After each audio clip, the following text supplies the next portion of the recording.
can spend hours arguing. Yeah, hey ho. Okay, as it's 5 past and we've got quite a number of people, although I suspect we'll have more people coming in, let's officially start today's Registered Managers meeting. Welcome all. We've got quite a busy schedule. We are recording this and Dudley will make the recording available later, hopefully. Thank you. There's a pile of updates on the website. I haven't circulated those. And you might have heard from the conversation that they cover visiting and PPE. And please don't ask questions about either of those because we're not clear about what you're supposed to do either. Just wear it. Yeah, just wear it. The guidance, that is. Don't bother with the PPE, just wear the guidance. Dudley, I think, has got a few points, and then we'll come back. Yeah, that's no problem. Well, good morning, everyone, and welcome to, once again, another managers meeting. We try our best to try and give as much updates as possible, and I'm sure you're getting so many updates from the government, from your commissioners, from your local authorities, from your friends, cousins, and so forth. But also what we try and do, we try and bring other sort of issues or sort of topical things that are happening, not just now, but are going to happen going forward. So anything, as we're sure, is really critical to us, are things such inspections and other sort of independent sort of things that are relevant, funding. And we try our best, Peter and I, to provide some information. If you're not sure, we do speak with people like CQC, commissioners, other great people like Citation, and any other sort of people that we can speak to. Being independent, we don't have any form of allegiance to anyone, but we try, and the most important thing is to really give you the best information possible. We also are currently backed up by Skills for Care, who are behind us, who really provide a raft of information as well. So thank you everyone for joining. As Peter said, we could probably dive into many different topics this morning, but we'll try and keep to task of what we're going to do. But if there's any issues or concerns or questions that you want to ask, leave it in the box, or you can either contact myself or Peter. We'll leave our information in the chat box about what's going on and the various projects that we're actually taking on board as well presently. So good morning and welcome everyone. Okay, thanks. Thanks, Dudley. I will put a number of things in the chat about other webinars, other events, things you can sign up for if you wish. One thing I would say from conversations with CQC, with care home managers, Skills for Care, people like Mick, Citation, etc. Training and staff development is still very important at the moment, and it's essential that you keep that up to date. And CQC are checking that quite rigorously, and parking people in front of a webinar or a video for 20 minutes is not training. That basically does not count. Training has to be done properly. And as inspections are coming back, don't forget to keep the basics in place. I know there's an awful lot going on, but you must cover those points off because it's just so easy for people, local authority people or CQC, to pick you up. And also keep in touch with the likes of Skills for Care and CQC through their newsletters. There's an awful lot of very useful data and information out there that you can use to help yourselves. Can I add in something very quickly, Peter? Regards to training, everyone, there is a lot of training flying around. Really do try and look out, and there are lots of free training that you can access as well. So please do look out for a lot of free training and get your staff on it where you can. I know it's a bit of a tick box exercise for some, but there are some really good training out there. So do look out for it and make the most of a lot of the free sort of training and access what's out there presently. Yeah, and if you're struggling to find training, if you talk to us or talk to Skills for Care, I'm sure we can point you in a direction. Shall we roll into your presentation, Mr. Feather? If you unmute yourself. Mm-hmm. mute. Oh, yes, I need to do that. Thank you very much. What have I got? Have I got about 20 minutes or half an hour? It depends. Something like that, yeah. Right, I'll speed along then. Okay, let me just find your screen. We've got some slides.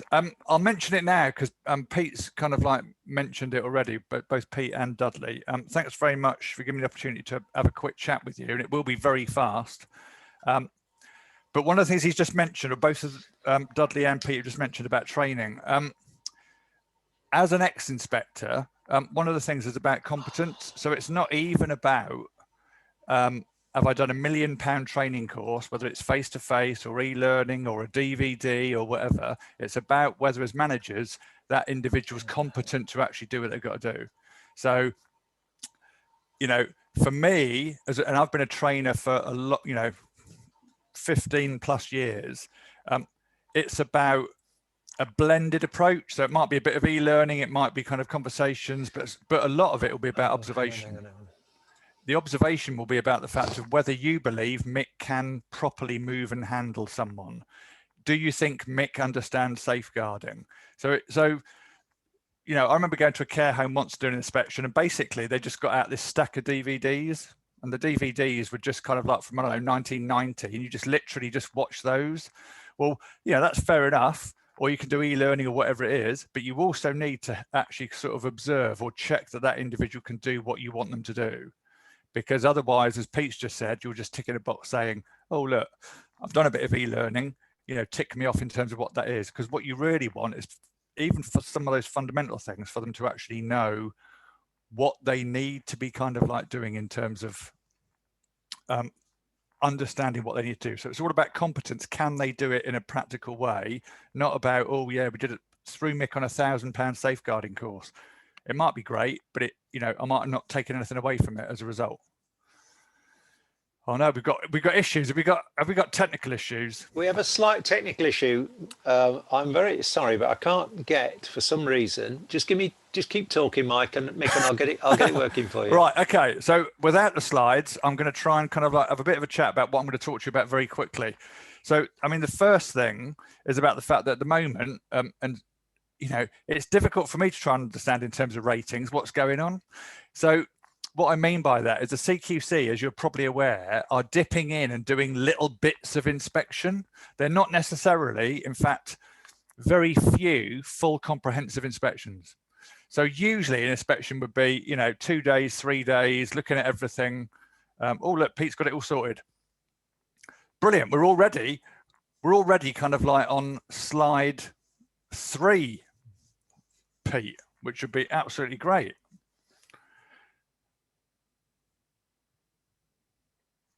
It's going to happen. I'm just going to keep talking. Anyway, so basically comprehensive inspections, we're kind of like looking at everything in full. Well, you'll know that they're nipping in doing kind of like infection control ones. They're nipping in doing safe and well-led ones. The majority of the actual inspections that are happening are because service users or residents or clients or staff are actually reporting to local authorities and CQC saying, oh, Dudley's care home's not using PPE, or Pete's got staff that haven't had a proper robust recruitment, or whatever it is. And you can see that in the actual statistics. So if I just kind of like tell you that in terms of sort of IPC or infection control inspections, from April 2020 to February 2021, they did 1,165. In terms of risk inspections, so inspections where someone has said, oh, I don't think someone's using PPE before they go in the service user's house, they've done 2,930 risk inspections. And a lot of those are to do with someone's actually saying, oh, look, there's an issue, and they're whistleblowing it. So from the point of view, and I'm not suggesting for a minute, because I certainly wouldn't do it, see if you can to try and create that environment where fundamentally staff will want to talk to you or residents will want to talk to you, rather than kind of like go to local authority straight away or CQC. Make it a place where if you talk to Mick, he'll definitely get something done. I may still have to report it to local authority and CQC, but I know that if I talk to the registered manager, that it'll be sorted out. Because at the moment there's an awful lot of angst and anxiety, and you'll be aware of that. You know, local authorities and CQC, I mean, the local authorities at the moment are asking providers for ridiculous, you know, policies on, you know, laundry. Have you got a, you know, someone asked the care home I was talking to yesterday and actually turned around and said, have you got a policy on visiting, that like the new visiting or whatever? And it's like, well, the actual public, you know, government guidance only came out 2 days ago. So fundamentally, it's almost as if someone's trying to almost point a finger. I know it's a bit of a political potato in terms of care homes at the moment, but it's a lot of the time, it's about the fact that, you know, CQC and local authorities are very kind of like angst ridden about, you know, if they can point a finger, they'll point a finger. So a lot of the time for me, it's about making sure that you kind of like have things covered. So basically what I did for this presentation. Have you got the slides? Can you see this? Yeah, we can. Whereabouts do you want to be? Okay, so next slide, please. Peter would be great. Right. Oh, look at that. Can everybody see them? Okay, so the bit that I've just been waxing lyrical about there, about comprehensive inspections and focused and targeted, basically it's really difficult at the moment to try and figure out, you know, what's been rated. Sometimes they'll actually inspect but not rate somewhere. And even as an ex-inspector, it's really difficult to try and figure out what is your actual overall rating, because the last time you actually had, you know, were rated in effective, it was good. They've come in and just done safe and well led, and they've inspected and not rated it. So a lot of the time they will actually be looking, sometimes just coming back, doing targeted inspections purely on the fact that there was a warning notice in place or there were breaches of regulation. So for me at the moment, it's almost like, you know, what on earth is going on in terms of sort of rating. So for me, I would just be sure as a provider to know what they're going to come in and look for. So what are they doing? What are they actually coming in to inspect? Because they're doing, you know, some of it's ridiculous, you know, asking people for, you know, pages and pages of information by certain times, you know, try and probably push back on some of that, because I think they probably think you're sitting there next to a photocopier and that you can just scan everything in or whatever and just send it off just like that, you know, which isn't kind of like a reality. You know, they need to be made, you know, it needs to be made clear to them that that's going to be quite an effort to actually kind of like get some of those things kind of copied over. So anyway, moving away from that, next slide. What did I do? So I looked at 50 CQC reports from August 2019 to December 2019. So basically, these reports actually kind of like were published and they came out just before kind of COVID struck, which was kind of March of last year. Because what I wanted to do and what I'm going to do with this presentation is show you what happened prior to COVID in terms of things to look out for, and then things that, you know, fundamentally, whether there's anything different during COVID in terms of things to concentrate on. So for 2019, the top three, straight at number 3 was quality assurance, at number 2 was risk assessments, and at number 1 was care plans. That may or may not be a surprise to you. If we were doing this live in the old days where we used to kind of like be in a room and talk to each other, there'd be a drum roll now and you'd be trying to telling me, what do you think's happened in terms of 2020 in terms of sort of during the pandemic?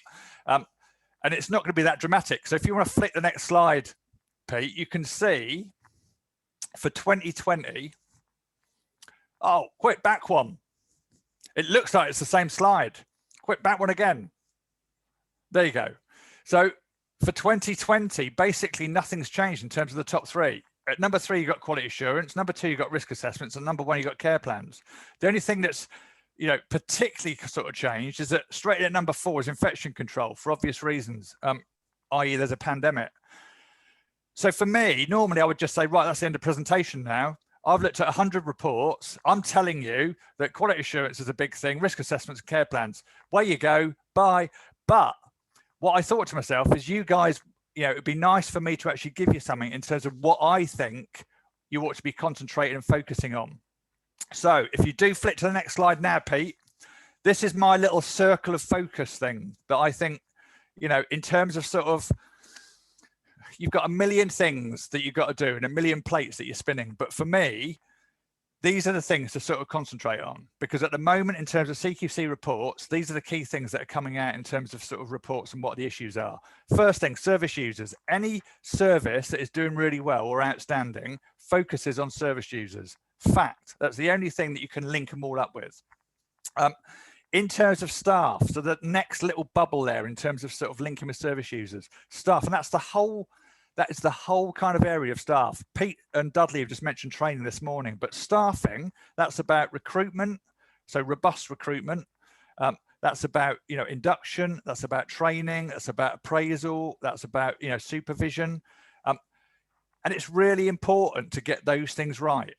If you don't bother with some of those things in terms of staffing, so if it's, oh, well, I don't bother getting that DBS check, or that second reference, can't be bothered to get that, or whatever, that is a big issue, because fundamentally it's like, well, hang on, if you're not bothering with that, what else are you not bothering with?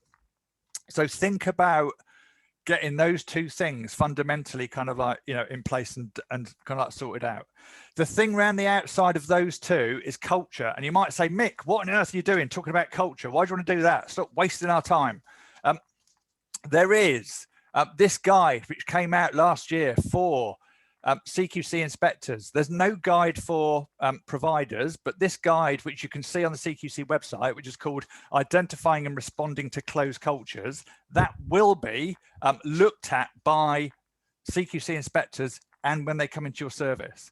Why is it important? It's important because of obviously the fact that when they're looking for closed cultures, they're looking for any elements of that kind of Winterbourne view, you know, Walton Hall sort of thing. Staff not talking, residents not talking, service users not reporting things. So make sure in terms of your culture that you get your kind of, you know, service to be the most open, transparent place you kind of can. And the last thing that I've got there on that sort of wheel, if you like, is quality assurance. And quality assurance for me is a really difficult one. Quality assurance is about you knowing what's going on in your service at any given moment. And that at any time is difficult. So it's about what you can try and do to make sure that kind of fundamentally you're aware of the things that are going on and not going on. So speeding on, quick. Next slide, please, Pete. What were the things in care plans which were mentioned by CQC? So these are directly from reports. I'm just going to skim through most of these. Care plans not updated. Cultural backgrounds not on there. People's preferences were not on there. There was no guidance for staff. All these things link up. You got a care plan, got loads of information on it. That's brilliant. How does that link with staff? Well, if Mick's got epilepsy, what sort of things would I need to look out for as a member of staff if potentially Mick may have a seizure? And as a result of that, what do I need to do if he does? So it's that sort of link between care plan stuff, information, risk assessments in terms of sort of what's going on, and also guidance for staff. There's stuff there saying that there was no risks or no risk assessments associated with people's health conditions. They were some of the issues. Next slide, please.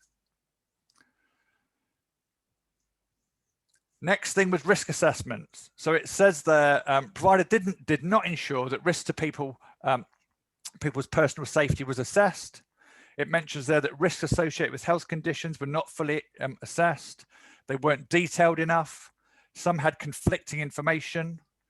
And these things link up. You'll see kind of like when you look at reports where they're looking at safe and well led, they'll be talking about care plans. Are they up to date? Are there associated risk assessments? And it's about having meaningful risk assessments. Don't do risk assessments for people that don't need them. They need to be risk assessments which are relevant to them. Mick is prone to falling. So where's his falls risk assessment? And what are you doing in terms of what is needed in terms of support to help Mick in terms of his mobility? So it's about what's relevant. Next slide, please.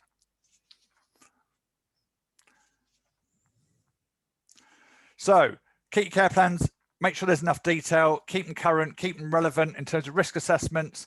You'll have environmental ones, so ones for kind of like your building. You'll have ones for your actual service users, so people risk assessments. You'll have some for staff. So in terms of sort of Black, Asian, minority, ethnic risk assessments for members of staff in terms of, you know, the added risks in terms of sort of, you know, COVID, and also risk assessments for your equipment. So make sure, my little bottom line there is no risks which are not kind of like risk assessed in order to kind of like cover that off. Quick, next slide, please, Pete. Let's go. Staff we're on to now. Here we go. What were the issues with staff? Oh, look at that. This beautifully kind of floats into what Dudley and Pete have been talking about, mainly training. So staff hadn't always been given safeguarding training. Experienced staff had not had any update. New staff had not completed robust moving and handling training, and experienced staff had not had any timely updates. Pete's already mentioned it, you know, in terms of sort of, you know, the importance of that. People are, you know, someone contacted me a couple of weeks ago and said, oh, what sort of training should people have, you know, in terms of sort of, you know, like a dom care? So for a lot of you, it will be, what do your staff need? And that may be different, you know, in terms of depending on what service it is. But, you know, there'll be some fundamental things. But as I've mentioned at the start, really, it's about how can you make sure that person knows how to actually do what you want them to do? And that could be an observation. That could be kind of, you know, doing a bit of e-learning, doing a bit of, you know, watching a DVD, having a staff meeting, talking about it, whatever it is. You know, one of the best ones, I think I might have mentioned it before, you know, a dom care where they actually did a workbook where you've got to score 80%, and then they bring you into the office and they actually set up like a little bed and a sofa. And then they give you kind of like a piece of paper, which actually says, you know, that's Mrs. Brown. So you've actually got another, you know, member of staff over there. She needs to be moved and handled over to there. She needs that, whatever. And then the actual managers are standing there observing what's going on. So you can check that that's exactly what they should be doing and comment on it, etc. Supervision.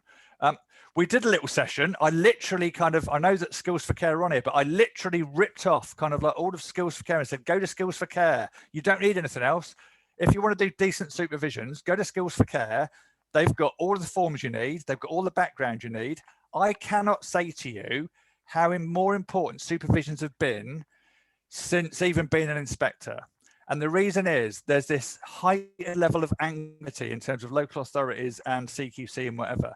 If you're not doing supervisions, and obviously, you know, if you're in a care home, I can see whether Pete's doing all right or whether Dudley's working well or whatever. But in terms of, you know, someone, for example, how do you know what's actually kind of like going on? How do you know that staff are doing what they should be doing? If you're not doing supervisions and regular, meaningful, and I know that Laura's just flicked up the great sort of information on Skills for Care that you can use, but if you're not doing meaningful supervision, so as Pete has sort of mentioned in the past, it's not, oh, Pete, how you doing? Everything all right? Brilliant, supervision done. If it's actually a meaningful supervision about what you actually feel like, how you're coping, what you need, any development or whatever, that is exactly the kind of thing that you need to be talking about in supervision. And the most important thing about it is, from a supervision, do I know, whether it's a field supervision, spot checking, talking to the actual service user, do I know that you're doing what you're saying you're doing and I've checked that that's happening? Because, as I say, with this heightened level of anxiety, it's almost like, well, if you're not doing supervisions of your staff, what other things are you not bothering to do? Last point there, it says the provider did not follow robust recruitment process procedures. You know, again, really important. I've already mentioned it, but, you know, I'm a simple man, have an A4 sheet, you know, right to work in the UK, DBS check. Have you got 2 references? If you haven't had 2 references, you know, and they work for some company, all of you are too young to remember this, but bloody Woolworths or something that went bust a long time ago. I can't get a reference for him. Do a risk assessment, which covers off that second reference. Don't leave it so that there's a missing reference. Make sure you cover it off and do a risk assessment. The same would happen if it was like a DBS which came back with something on it. But in terms of robust recruitment, there is an anxiety, which is, well, if you can't be bothered to actually do proper robust recruitment, what other things are you just not bothering to do? So next slide is my summary for staff. And we'll race through this. So recruitment, make sure that's kind of like in order. Decent induction, care certificate, hopefully. Training, competence, supervision, appraisal, and all those other things that kind of like come in between. And the other thing that I just put at the bottom there, I've said that staff are comfortable to share anything and everything with you. And it's even more important at this time where you've probably got, you know, you're worn out, your staff are worn out, everyone's shattered in terms of kind of like, you know, their sort of, you know, mental health. And it's about kind of like, you know, trying to make sure you're there to try and kind of like, you know, do what you can in terms of sort of making things as good as you kind of like can. Next slide, please, Pete. We're on the third thing now, hopefully. So we should be on culture. So some of the things that were in CQC reports, culture at the service was not always person-centered.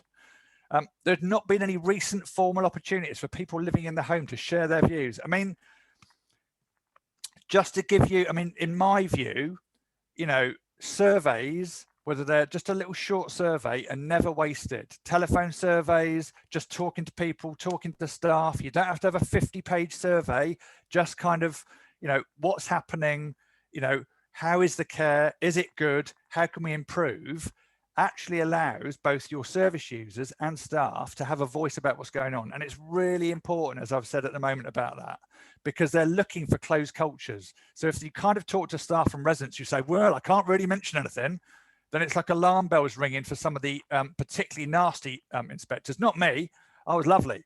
But fundamentally, they will see that as a kind of, well, hang on a minute, it's a bit of a closed shop. And you can see from these comments here, you know, evidence of a closed culture within the staff team. Try and do whatever you can to make it as open as possible. So if you flick the next slide, please, Pete, we'll see my little gems are, can everyone voice an opinion? It's got, does everyone know what's going on in terms of the service? Does everyone work collectively? And just, you know, values have probably never been, you know, so important, you know, in terms of sort of what does that mean? So what are the expected behaviors of people and what's unacceptable? Surveys, do them as much as you can in terms of, you know, if you've done a survey and it was last week and it's service users who think you're brilliant and staff and they think everything's brilliant, it's probably brilliant. If you did it, if it was 6 months ago, a year ago, and they said it was brilliant, it might be rubbish now. It's about, you know, what can you actually manage to do? Never has it been sort of, you know, more important in terms of sort of knowing what's going on in the service. We could spend all afternoon or all morning kind of like talking about culture. We haven't got time. So next slide, please, Pete. Last little bit, quality assurance. Here's a biggie. If I had an answer to quality assurance and I could just say to you, oh, look, this is how you deal with quality assurance, I'd be rich and living in the Bahamas, but I'm not. I'm here in East Sussex instead. Nice that it is. So what are the issues in terms of quality assurance? There are some fundamental things that you can kind of like put right straight away. One of them that's on there, it says failed to ensure CQC was consistently notified of reportable events. So we're talking about statutory notifications. I've talked about the anxiety and the angst out there about local authorities and CQC. It has never been more important to make sure that any of your statutory notifications are sent and you notify CQC and local authority about incidents and accidents and things that have happened that are reportable. So go onto the CQC website, look at statutory notifications, make sure you're notifying. You know, if ever there was a time where, you know, oh, what's going on in Dudley's service? Well, I don't know, he hasn't sent a statutory notification for a long time. We haven't really heard very much. Actually, what do we may well go in because we don't really know what's going on. If there is a constant sort of consistent, yes, we know what's going on. Things are happening. Notifications are being told. We're being informed about what's going on. That is that's a much better place because it actually allows people to be sort of okay about, oh, we can leave these people alone. What else have we got there? Lack of written explanation in terms of complaints. No effective quality assurance systems, didn't have effective oversight. I mean, for me, and it might be an old-fashioned thing, but I sometimes think champions, you know, and you've got champions for sort of safeguarding and infection control. Have one for care plans, have one for risk assessments. You know, give people some you know, development opportunity. So in other words, you come to me, Mick, because I actually deal with the care plans and make sure they're up to date and make sure that there are any issues. So I can then report to registered manager Pete and say, Pete, we've got issues with some of the care plans. They're not actually kind of like, well, they haven't got that information or, you know, whatever it is, because quality assurance is literally you knowing what is happening at any given moment. And that is with the million things you've got to do, it's difficult for you to kind of like, you know exactly kind of like what's going on. Next slide, please. So this is kind of like, you know, hopefully kind of like virtually my penultimate slide really. In terms of quality assurance. So records, keep them current, keep them reviewed, keep them accurate and up to date. If you do get any complaints, and I often sort of say to people, you know, you have to try and, you know, differentiate between a proper formal complaint and like a gripe. So if someone's just saying, oh, look, my cup of tea's cold, or, you know, I've had a meal that's cold, that's probably a gripe, not a formal complaint. You know, if I've got to fill out a formal complaint just to let you know that my tea was cold on Tuesday afternoon, there really are issues, aren't there? I mean, fundamentally, what you want is you want to actually kind of make it clear that if there is a formal complaint, what that process is, and to make sure that it's investigated and the results in terms of the outcomes, what is the learning, that's put in place, as well as the individuals concerned actually being told about what the result was. CQC notifications, I've just mentioned that. Incidents and accidents, make sure they're recorded. As I say, never has it been more important in terms of that. Because of this angst, you know, you can see in reports, CQC reports, where the inspector has actually asked, you know, staff and said, "Oh yeah, what's happened with Dudley here? Oh yeah, he's all right. He's had a couple of falls. Oh, when was that?" And then they're actually checking back to see whether those things have been reported. And if they're not, they're then saying, "Well, where's the actual accident incident report? What's happened? Why wasn't it, you know, notified as a safeguarding?" So there's a heightened level of kind of like anxiety. I think what I would say is just concentrate on your service users, on your risk assessments, culture, and your quality assurance. Still do these other things. So goals and outcomes, really important. You know, in this time where you guys have been working at full pelt and totally unappreciated, because apparently, you know, health and social care is just the NHS apparently. But fundamentally, you know, in terms of the hard work you've been putting in, celebrate the good stuff that happens, because it's really important for staff to know that you're doing, you know, if it was me and it's about my well-being, I would want to know that I'm still doing a really good job. And it doesn't cost anything to mention that. So it's really important to kind of like get that across. So I think it's about thinking about those things. So I think it's my last slide, Pete, please. And I'm just going to whiz through these last few topics purely on the basis that these are still on the CQC's mind.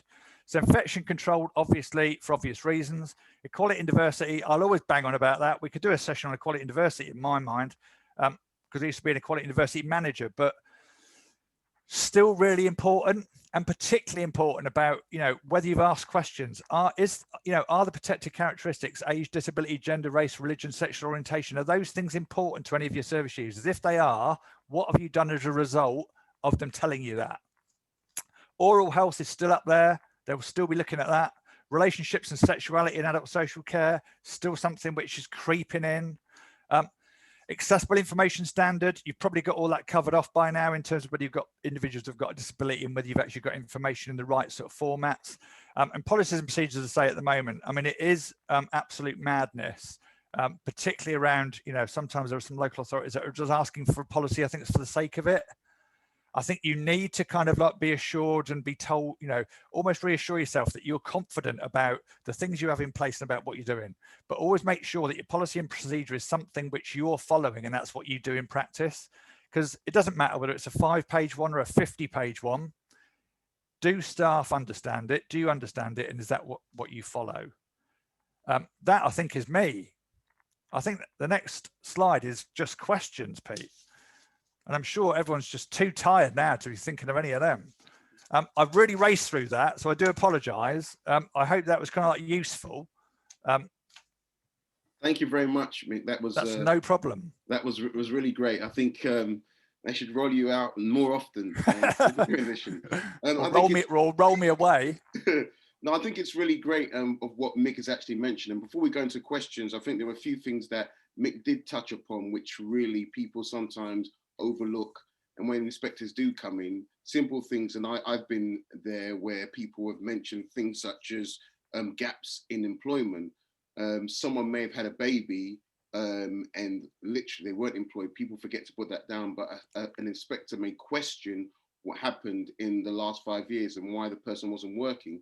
Simple things like explaining the person had a child these things shouldn't be forgotten. And Mick said small things really can help or make inspectors look into things further. So it's really important that you do cover all gaps in areas where possible in looking at that. And as he said, being transparent, the culture, and all these sort of things really play a part. And I know, as Mick will say, we've all been so busy, but you can't stop doing what you're doing. And if you have covered most things comprehensively, then the likelihood, as Mick says, is that the inspector really has anything to take further or to go further or ask about. So I think it's really key.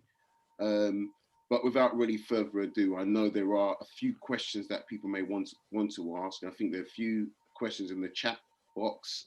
And if anyone wants to raise their hand or speak up, they can sort of ask Mick a question.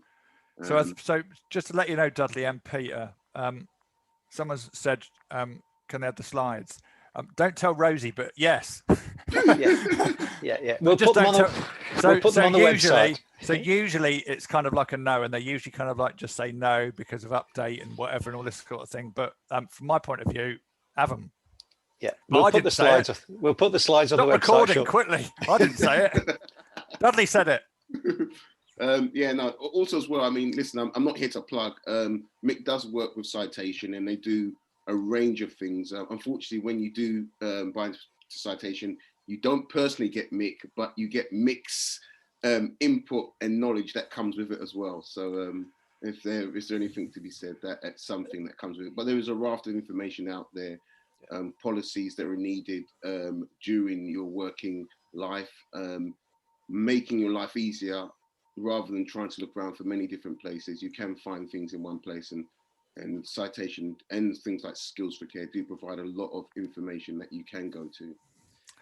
Just to sort of interject before there are any questions, before the pandemic started, I was engaged to go and do a mock inspection for a provider. So they knew I was coming.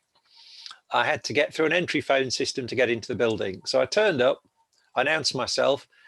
No one came to meet me. They simply pressed the buzzer and let me in.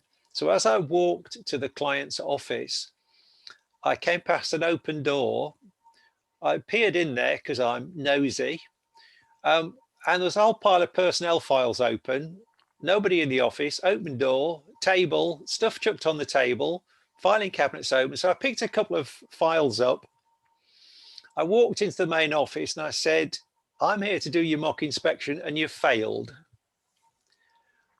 And they went, oh, well, you were supposed to announce yourself. I said, I did. I came in through the front door. I told you who I was. That's what I'm coming to do.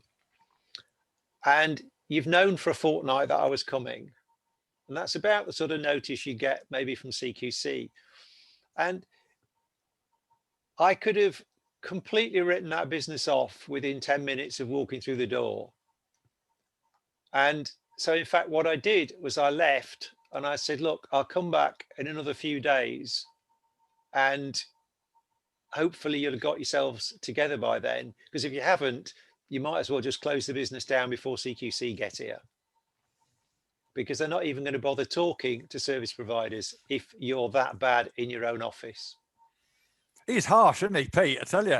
Our CQC actually kind of recruiting at the moment, because Pete, you've got a job lined up right there. I tell you, I trained about 700 inspectors, and some, seriously, they've got, you know, nothing like Pete, you know, at all, but they have kind of like got some, you know, real complex issues. You know what I mean? But no, I mean, it's a really good point, and particularly at the moment in terms of, you know, GDPR data protection stuff and whatever. There's, like Pete said, you know, there's almost a sense of if you're not bothered about this stuff, what other stuff are you not bothered about? Indeed. Okay, everyone, I think we'll open the floor up to questions. There are a few questions that came out. First and foremost, I think there was a question about any surveys that can be shared, please. So you mentioned surveys, Mick. Is there a place for surveys? I mean, for me, I mean, a lot of the time, this is about really about what do you want to find out? I mean, it would take you, you know, not very long to literally kind of like look at what questions would you need to ask, whether you're dom care with your care home, what would be your top 5, top 10 questions that you'd want to ask your service users and your staff about your service, that would allow not just, oh, is everything great, but also about, you know, what needs improving, what things could make it, you know, better, etc., etc. What things would you ask? And I think that's almost like a key thing. You can literally kind of like go onto Google and just kind of like type in surveys, but then just pick off questions that you want. But for me, it's about tailoring it to what you want to know. It's not about a 50-page survey about, do you think the toilets on the second floor are good? You know, who cares? It's about, is the care for me good? Do I think the staff are really good? Do the staff have decent conversations with me? Does the fact that I'm with Dudley's service actually improve my well-being? And if it does, in what way does it do that? Or if it's not doing that, how can it, do you know what I mean? Because that's about outcomes and goals, and that's about the importance that you guys have in terms of people's lives. So it's not just, you can mention about, if it's something about meal times or about, whatever it is, and diet and nutrition. But fundamentally, it's about, what are the key things that you would want to ask? If you could have a straight away survey monkey thing, whatever's going on now, what would be the questions that you'd ask? And that's really important to keep that going. That's the sort of thing. So it's almost creating your own, really, but you could find some online. I'm almost sure that probably Skills for Care have got someone. We have a system called CQC Pro where we've got some on there, but, think about what you would want to do yourself and try and, think about that. Okay. There was another question that came up as well before I open it up to the floor for any other questions. Hi, Mick. Should each organisation maintain a separate COVID folder to display evidence, what precautions we've taken and how we've kept the service users and staff safe? Sounds brilliant to me. Yeah, sounds brilliant to me. I mean, I think the difficulty is, and this is something which, you guys haven't got enough time to do it.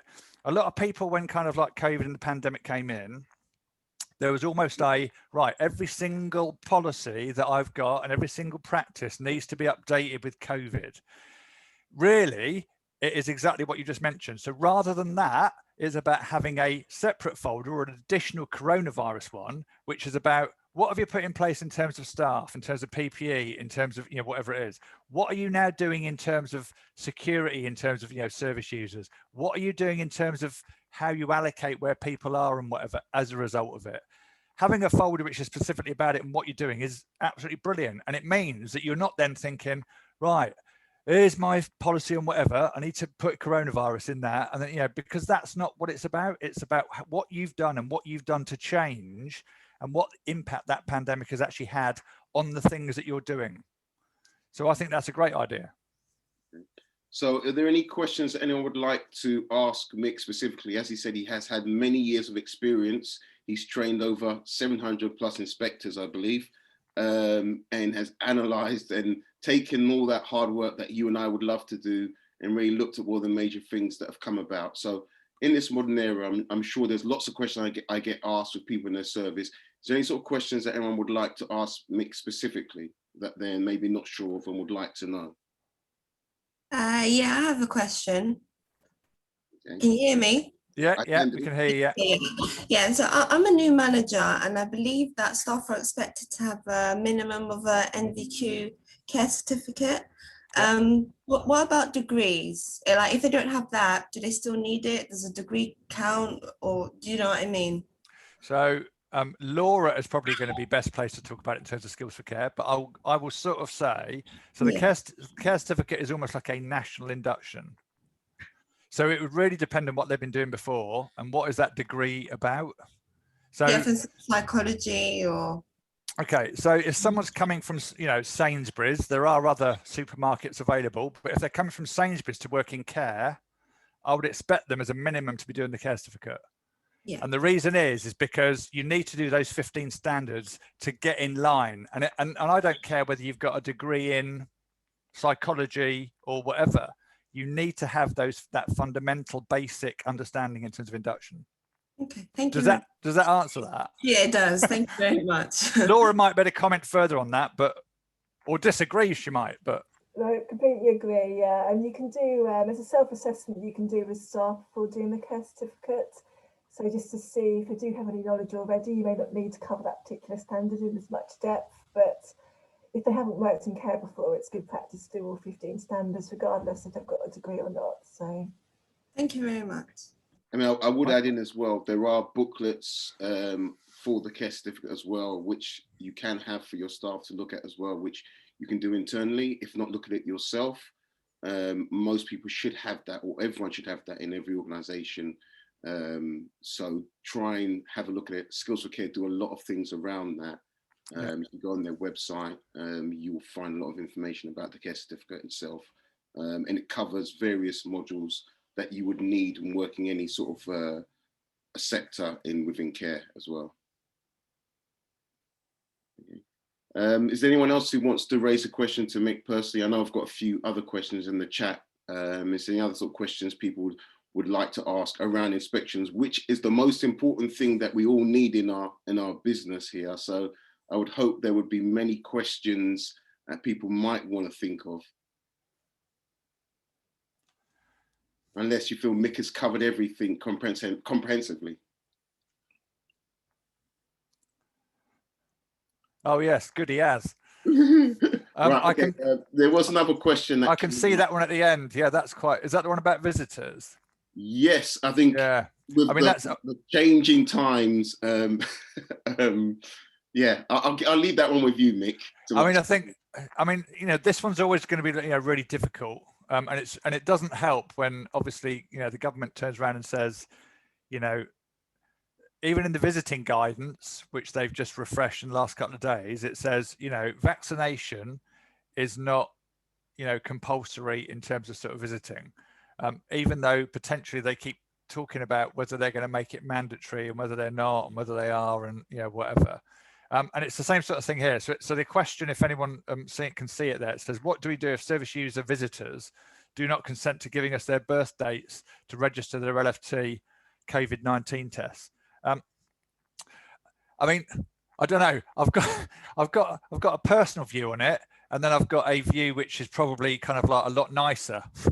I mean, my personal view on it, anyone who's giving you any grief regarding visiting, and I don't really care who it is, because you're the manager. So I don't care whether it's a district nurse or whether it's a CQC inspector or whether it's a visitor or whatever.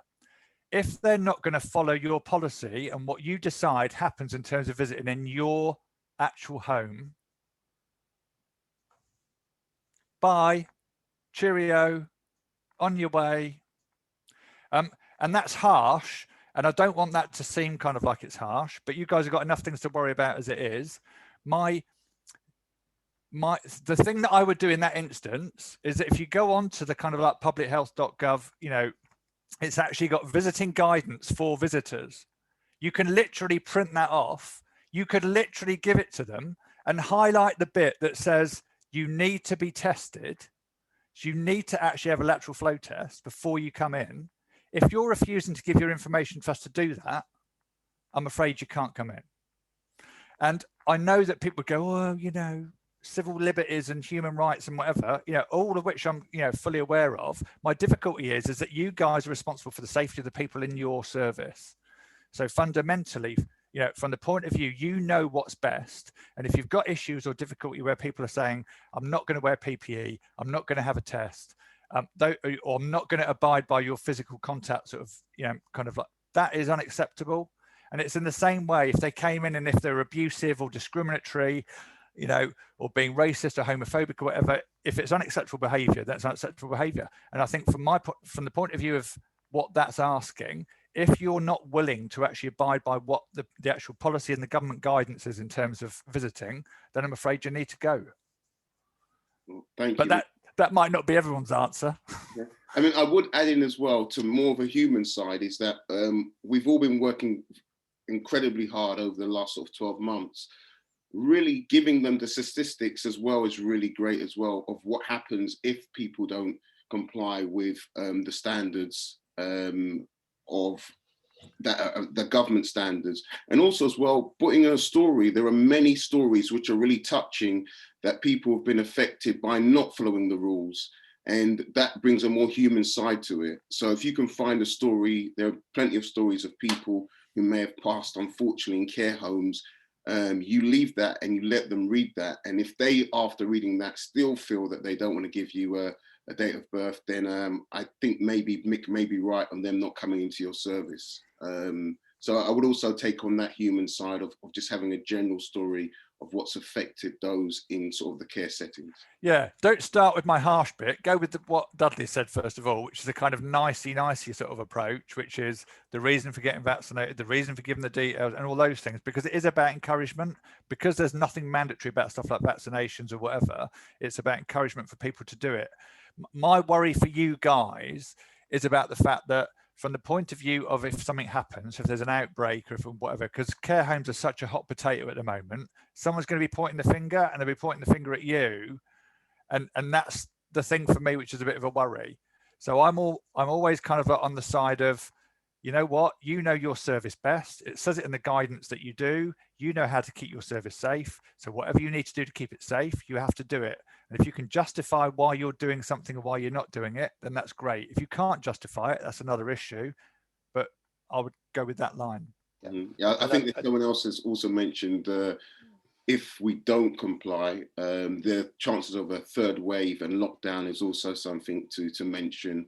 Why you're asking them. Exactly right. Yeah, and I think I've talked to a number of care homes who are having 1 or 2 days a week when they're not having any visitors, because they need those days to catch up on the work they're doing in the home. And where visitors come in and do their tests, sign in, etc., there is a recording CCTV camera there, which actually records sound as well. So when someone says, I never said I wouldn't give my date of birth, you've got a record rather that says, oh, yes, you did. And you need to document what you do and how you do it, because if it isn't written down, it didn't happen, basically. So we need to justify things, as Mick has said. That's a great point. I mean, the other thing is you ask them to come in and you book by their name and refuse to leave their information when they've signed. It's a bit of a name and shame, but it's another way of letting them know as well. So yeah, there was another question that also came up as well. This is more relevant to you, Mick, as well. In regards to CQC inspections, they mentioned their service was rated good in their last audit in 2019. Yeah. It's saying, what do inspectors look for, I guess, to now? obtain outstanding. Yeah. Right, okay. I did a little guide. So Citation did a little guide on it. Do you want me to send it to you and Pete? Yeah, we can electronically. Okay, so I'll send a little guide. I mean, I don't want to, we could talk all afternoon just purely about that. I mean, at the moment, I think it's even more kind of like difficult to get outstanding. The main reason is because obviously they need to spend a reasonable amount of time, which they're not doing in services at the moment. They're just literally nipping in and nipping out. I mean, the major thing in terms of sort of outstanding is about, as I've said at the start of the presentation, really, which is the only thing that links outstanding services is the focus on people. So the focus on the actual service users. So when that all works really well and you're doing everything for those service users that you possibly can, it's that over and above extra mile stuff. And I would always say, and I say it, all the time, just like you've got a COVID folder for stuff, have an outstanding folder. So all the stuff that you do over and above what you normally kind of like usually do for people, what are some of those over the top things that you kind of like, do those additional things, those it's really difficult at the moment. The guide that I'll send Dudley and Pete to share with all of you or whatever is literally kind of just giving you like 100 things to kind of like look at in terms of, and some of them are just obvious things, but it's about trying to maintain all those things. But I don't know how anyone's got any time at the moment to do anything over and above what you got to do, because it's hard enough doing what you got to do. But it will be around anything which you're doing, which is the extra mile. That's the stuff that they kind of like, are looking at, working with sort of community, other bits of the community, voluntary kind of like stuff, being involved in kind of like college things and whatever, and all that kind of stuff. But I'll send you the guide and you can have a look. Thank you. I'm not sure if anyone's got any more questions. There was one question, a question that keeps coming up, and I get asked this often, Mick. There are a lot of new providers out there, or people who want to come into care now, or the care sector. Right. They want to know what they need to look out for going forward with, for example, inspections, as well as what to do, how to make sure they match the Chloes and things CQC are looking out for. Well, I mean, the easiest thing, once people have established what sort of service they're going to do, is that there's, if you go on the CQC website and you look under adult social care, if you then look under, because it's actually got, guidance for providers. If you go under the sort of section under Chloe's, in the bottom right-hand corner on the section under key lines of inquiry, there'll be a thing called sources of evidence, which I'm always talking about. I think it came out in about 2017. And basically, it's got all the key lines of inquiry, so all those complicated questions, but on the right-hand side, it's got all the actual bits of evidence. So it actually shows you what evidence you need to actually show that you're doing that key line of inquiry. It's the most useful document that CQC have ever kind of like published, because basically it makes inspection not a mystery. It makes it a, we're asking this, this is what we want to see. We're asking this, this is what we want to see. So it's called source of evidence. If you just type in the sort of search bar, just put prompts and key lines of inquiry, or prompts and Chloe's, KLOES, source of evidence. And it's the source of evidence guide that you'll find. And it literally has key lines of inquiry, left-hand side, right-hand side evidence. And it's a really good document to know what you need to be doing. Apart from that, it's everything else that you guys actually do, which is sort of managing a service. But in terms of the evidence part, that's a good starting point. Thank you, Mick. Okay, couple of points, if I may. As we're seeing CQC inspections coming back to life, we're also seeing the tendering process from local authorities coming back to life as well. And several things have popped up. Many of you will be familiar with tendering, but we've actually seen a couple of local authorities now sending out documents and asking their providers to complete these documents and go to go to webinars, etc., before they complete tenders. And it's not just about credit ratings, although that's key, because if you haven't got the right level of credit rating, you won't get through the first stage of the tender. But what they're actually doing is they're sending out some simple documents and asking people to complete them, and then they will advise, which is very helpful, what you need to do to make yourself a better tenderer. And one of those areas is around, or two of those areas rather, one is corporate social responsibility, and there's a policy that many providers don't have, and the other one is about social value. And as an organization, you will have to show social value, and that's just what Mick was mentioning about how you work in the community, how you work with volunteers, how you work with faith groups, etc. And if you can't tick those boxes, you will not get through that tendering process. And there is actually the details are in the chat. There is actually a webinar about how to be a better tenderer in April 13th, I think it is. And that's free and it's there available for you. Anything else for Mick?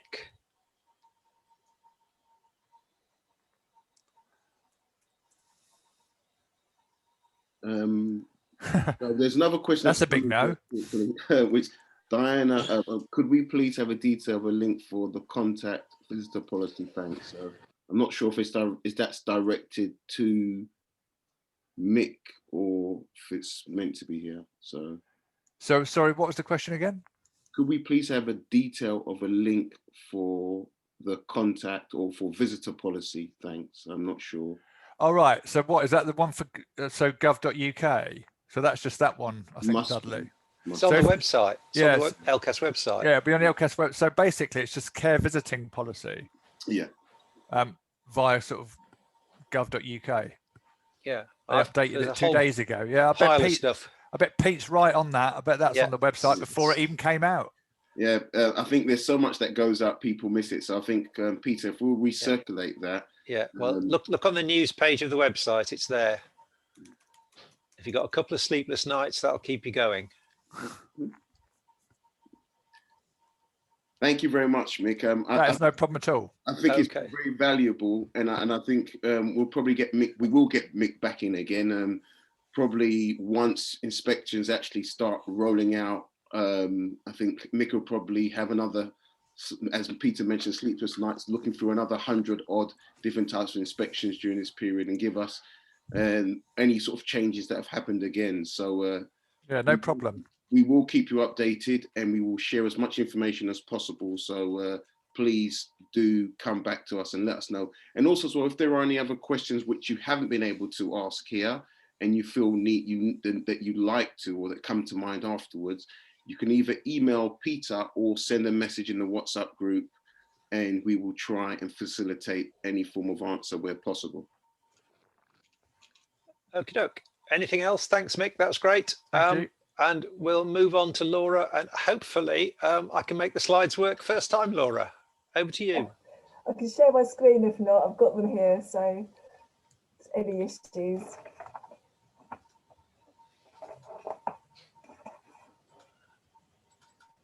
First time.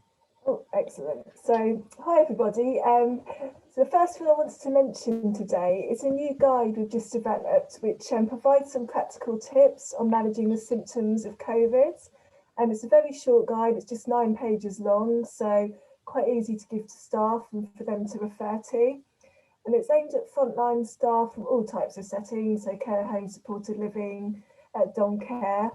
And it just looks at how to manage symptoms such as coughs, such as breathlessness, fever, how to manage if someone perhaps has a loss of taste and smell.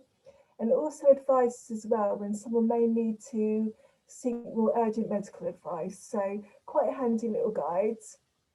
Links on the slide, and I'll put it in the chat as well if you want to have a look at that. Okay, next slide please, Peter.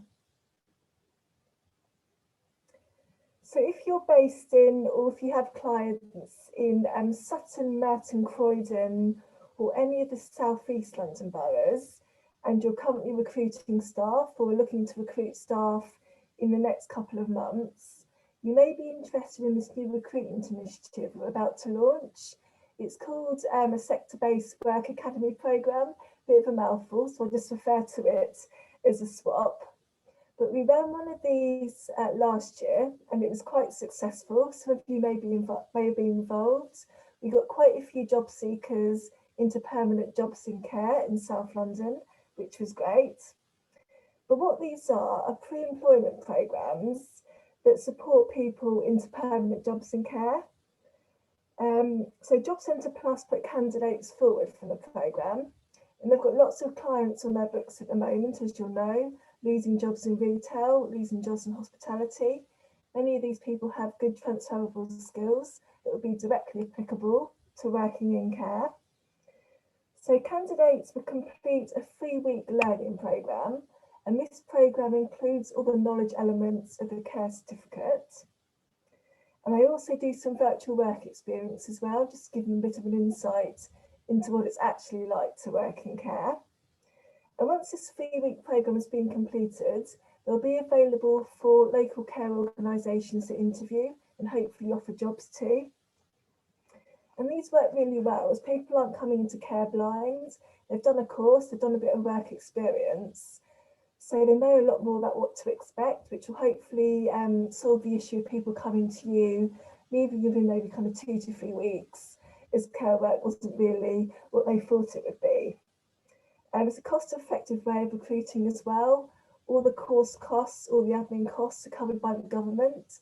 So really, as a manager, it would just be your time in actually interviewing a candidate or candidates.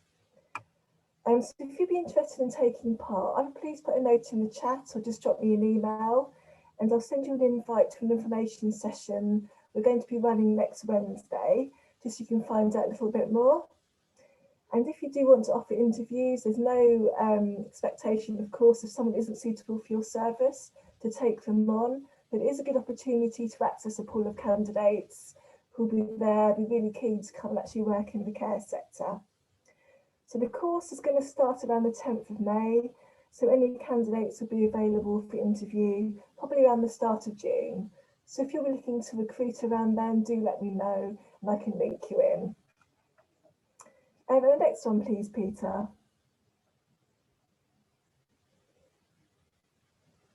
So I'm glad I included this slide, as we've mentioned training quite a lot today and how important it is. I wanted to give a quick reminder about the free training that's available from Skills for Care at the moment. It's been running since the start of the pandemic, but it's now been extended until later on in the year. So what you can access is a rapid induction programme for any new staff that you may be taking on. And this covers all the knowledge elements of the care certificate. So it'll save you some time when it comes to doing your own in-house induction. For existing staff, we've got refresher training available in 8 different topics. And these include infection prevention and control. I think there's moving and handling, medication, also safeguarding. So staff can do all 8 topics or just 1 or 2, depending on your needs. And if you take on volunteers, There's a half-day programme they can access, which is an introduction to adult social care. So it's free. I'm not sure how much longer it's going to last, so do have a look now if you have staff whose training needs updating. And these courses are all being delivered virtually at the moment. They're all being delivered by training providers that have been endorsed by Skills for Care, so you can be kind of certain the quality is going to be good. So if you go to the link on the slide, you can see a list of these training providers, and you can contact one of them to make the necessary arrangements. And courses are being run on a rolling basis, so your staff can start whenever it's convenient for them. And on the web page as well, you can just find out a little bit more about the content of the different courses. And our final slide, please, Peter. So as Mick was talking about inspections today, I thought I'd give a reminder about some of the resources available from Skills for Care to support you with this. So firstly, there's an information video which is aimed at really helping you prepare for the current approach that CQC are taking, the TMA. But this looks at what inspectors will be discussing with you in the calls, or what evidence they may be asking you to provide. And there's also some recommendations of what to be prepared for. The video is aimed at frontline managers and compliance leads. It is quite long, I think it's just over an hour. You can just watch specific sections. So the section on safe, on effective and so on. There is a particular key question that you're having issues with. And to accompany this, there's some short good practice recommendation guides. There's also some checklists and action plans as well. So someone asked earlier about achieving an outstanding rating. So something you may find helpful is our good and outstanding care guide. So this takes each of the key lines of inquiry in turn. So it's quite a large document, but for each it gives examples of what good and outstanding providers are actually doing to achieve that rating. And there's some useful case studies in there as well about what outstanding providers are doing that's particularly impressed inspectors, which you can perhaps replicate within your own service. So that's definitely worth a look. And to accompany the guide, there's some videos as well, just looking at what outstanding rated services do on a day-to-day basis to make sure they're delivering high quality, person-centred care. So if you are interested in getting an outstanding rating, do have a look at those as well. And if you have a rating currently of inadequate or requires improvement, you may find our guide to improvement useful. And that just outlines how to identify, plan and implement improvements across your service, just to make sure you are meeting CQC standards. Okay, and the link's on the slide where you can access all of those. Actually, sorry, there is another slide, but that's just got my contact details on. So any links you want sending, if you want to come along to the SOP information session next week, just get in touch with me and I'll send you the invite. I'm losing my voice. Bit croaky there, sorry. Thank you, Laura. Are there any questions from anyone in the chat that you might want to ask Laura of all the various sort of offers that she mentioned during that Skills for Care offering?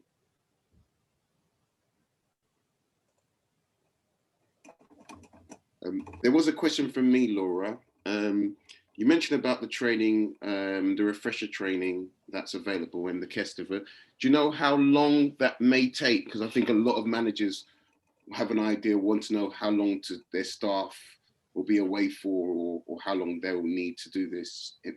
How long it may take up. I think the rapid induction training is about a week.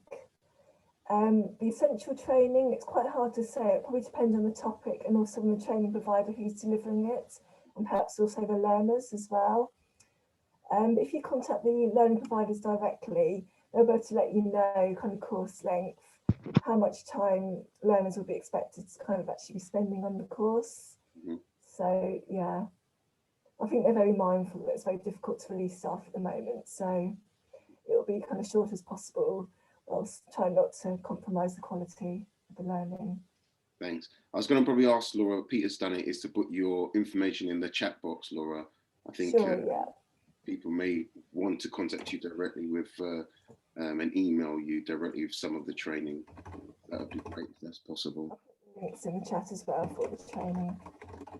I think just a point. I mean, Laura has mentioned the Skills for Care website. We've mentioned it. Mick has mentioned it. If you look at the information, the free quality information that is available to you as providers from the likes of Skills for Care, NICE, etc., there's an awful lot of stuff you can get for nothing, which is of very good quality and really useful to you and your business, and getting towards that, you know, coveted outstanding or even, you know, good. And I have a horrible feeling that maintaining good over the next year could be quite difficult.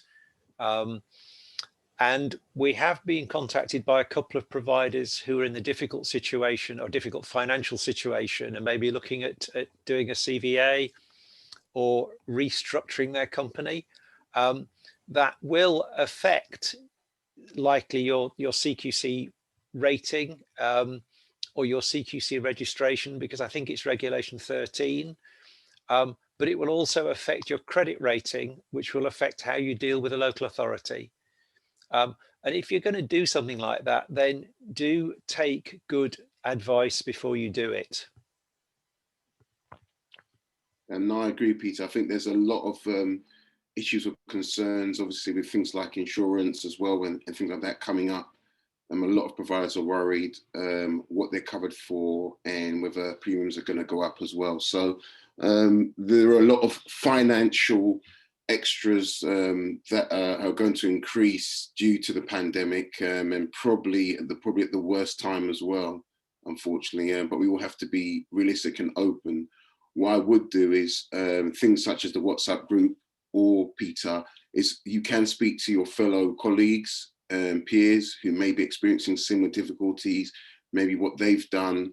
We're all in it together, and as a community, we can share information as well. Good news and good information, or any sort of successes that you've had, providers, suppliers, it would be great, because then we can share it with other people as well. I think it's important during this pandemic, we do have each other together as a community, and it's good to keep that networking going. Yeah, and I think as registered managers, you have a huge level of responsibility, and it's my view that it pays to concentrate on your strengths and outsource the weaknesses. So things like health and safety, which is a key area that you can get things wrong, get someone to do that for you. Okay, I accept it's an expense, but it frees up a good deal of your time. It's not generally an area that you're experts in, and it takes a lot of stress and worry away from you. Talking of stress and worry, I've put a brief survey monkey in the chat. We're looking for people to fill that in. It's anonymous. It just gives us a bit of background information, which is useful. And as I say, it's anonymous. And we are also, we're very grateful for the comment and feedback we get from you about topics and subjects, but we do need more. And if there's something you'd particularly like to hear about, then let us know and we'll see what we can do. Thank you, Peter. I think touching on that subject, LCAS have been involved with a major mental health and wellbeing project, really looking at, I always say, the ticking time bomb that is within sort of social care, and this is sort of wellbeing and mental health. We don't want to wait for everyone breaks down once everything is opened up again, and really want to look at things within the workplace of what you're doing and what's been done. Have been running some training sets and groups, and really asking staff what's worked for them, how has it gone, and what they'd like going forward. And the aim is really to find out good practices, successes, or actually what's missing. I've also run and looked at, Mick's mentioned culture, but I'm looking at culture and diversity and how it's affected different communities and other parts of the sort of sector, and looked at doing various events which we've run. We're going to be running a few other events and webinar series involving the effect the pandemic has had on, for example, the Black, Asian and ethnic communities and maybe what they've done, looking at things such as whether mental health and wellbeing is still a stigma and how they've coped, and the reality of how effective what's out there. We are going to be running a few events in next month, and we'll keep you posted and really like your input of what you've done and what the workplace has done. Peter will probably hopefully put something out in the chat box, and when we've actually developed training specifically for social care, which is different from the NHS, called Resolve training, to really look at staff and their well-being within social care as well. And I think it's great that someone has to look at, you know, what's out there for our staff. We've interviewed various staff within workplaces and really had general feedback, and they've almost felt that they've almost been forgotten about and really want to see what's out there. So the survey that Peter sort of put out there, even though it's anonymous, it's good to send that to around your staff, really just for us to get a sort of feedback of what to do, and then we can present it to other organisations in the NHS as well, to really see the things that will probably be useful, specifically tailored for social care and not just the NHS. If you're interested in the Resolve training, it takes about an hour, and you end up with a wellbeing champion in your organisation. Just drop me an email and I will send you the information. We've got several dates available throughout May.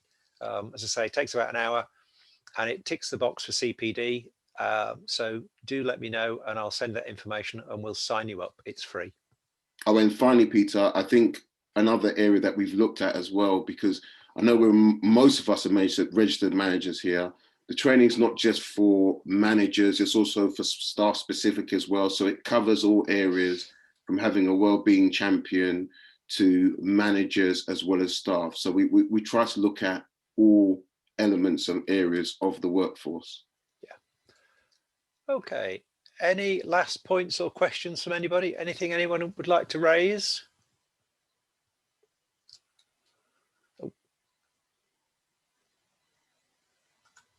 Thank you, Mick. We are running our again next month. I'm not sure if Peter's got a date, and I'm not sure, Peter, what the topic we've got for next month. We'll be running.